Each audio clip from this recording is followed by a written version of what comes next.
माझ्यासोबत आहेत चोळप्पा महाराजांची चौथी पिढी गुरुजी आमच्या सोबत आहेत। आता आपण पोहोचलेलो आहोत ते श्री स्वामी समर्थांच्या समाधी मठात। आपण आता आतमध्ये जाऊयात, चला तर।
जय स्वामी।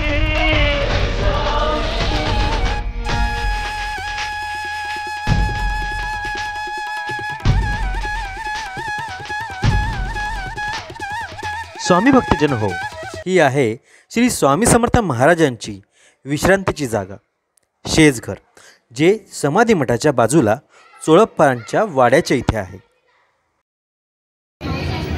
श्री स्वामी समर्थ स्वामी भक्तजन हो, आत्ता आपण आलेलो आहोत स्वामी समाधी मठात। या समाधी मठात चोळप्पा महाराजांचे 5वे वंशज सुरेश गुरुजी आपल्याला या ठिकाणी भेटलेले आहेत आणि ते या समाधी मठाबद्दल आपल्याला माहिती सांगणार। चला तर भेटूयात सुरेश गुरुजी यांना। गुरुजी नमस्कार। नमस्कार।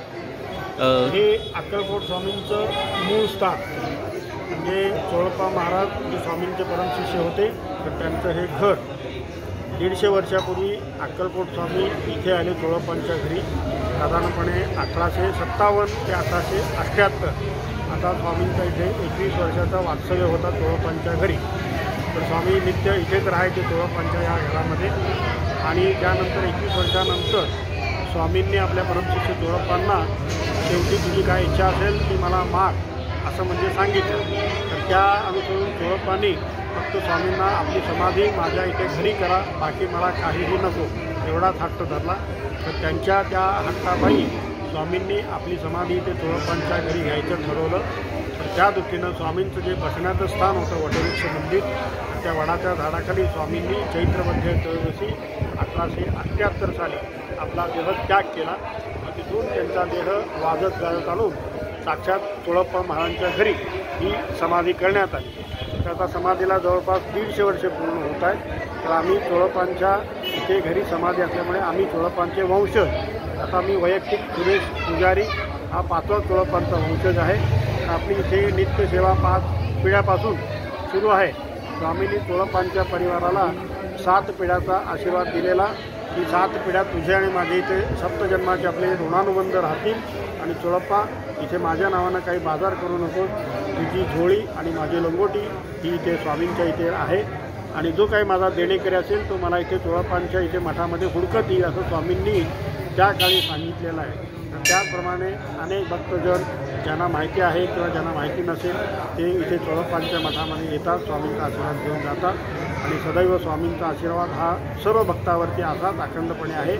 म्हणून स्वामी नेहमी म्हणायचे की घेऊ नकोस मी तुझ्या पाठीशी आहे आणि हम गया नाही जिंदा आहे. श्री स्वामी समर्थ, जय जय स्वामी समर्थ, श्री स्वामी समर्थ, जय स्वामी समर्थ. खूप खूप आभारी गुरुजी. आता आपण जाऊयात श्री स्वामी भक्त चोळप्पा महाराज यांच्या वाड्यात. स्वामी जेव्हा अक्कलकोटात पहिल्यांदा आले तेव्हा या प्रिय भक्ताच्या ह्या वाड्यात ते राहिले होते. चोळप्पांच्या ह्या वाड्यात आजही श्री स्वामी समर्थ महाराजांची कफनी, रुद्राक्षाची माळ, महाराजांची चौरी, चर्मपादुका व श्री स्वामींच्या मेण्यातील रक्तचंद्राचा खडावा व महाराजांनी हाताळलेल्या इतर वस्तूसुद्धा पाहायला मिळतील. या विहिरीला जेव्हा पाणी नव्हते तेव्हा स्वामींनी लघुशंका करून या विहिरीत पाणी आणले. त्यामुळेच या विहिरीतील पाण्याला कुशावर्त तीर्थ असे म्हणतात. स्वामी भक्तजन हो, हा आहे श्री स्वामी समर्थ महाराजांची समाधी असलेल्या मठाचा गाभारा. स्वामी महाराजांच्या समाधीच्या वरील बाजूस कोनाड्यात आपल्याला खंडोबांचे मुखोटे दिसतात व त्या सन्मुख उच्चस्थानी गाणगापूर श्रीमद नृसिंह सरस्वती दत्तात्रय स्वामींच्या पादुका आहेत. पादुकांच्या डावीकडे मयुरेश्वर नामक सिद्धिविनायक गणेश आहेत. पादुकांच्या दक्षिण भागात म्हणजेच उजवीकडे अलौकिक आम्रकोटेश्वर नायक कृष्ण शिवबाण लिंग आहे. मधल्या मुख्य दारावर श्री गणपती अक्षय स्थित आहे. गर्भगृहाच्या उजवीकडे श्री चोळप्पा महाराजांची मूर्ती प्रस्थापित आहे.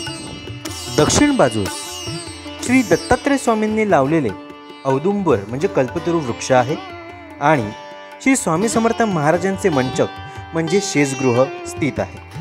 स्वामींच्या समाधी मठात अभिषेक करण्याचे भाग्य आम्हाला लाभले. जय जय शंकर, नमः शंकर, जय शंकर.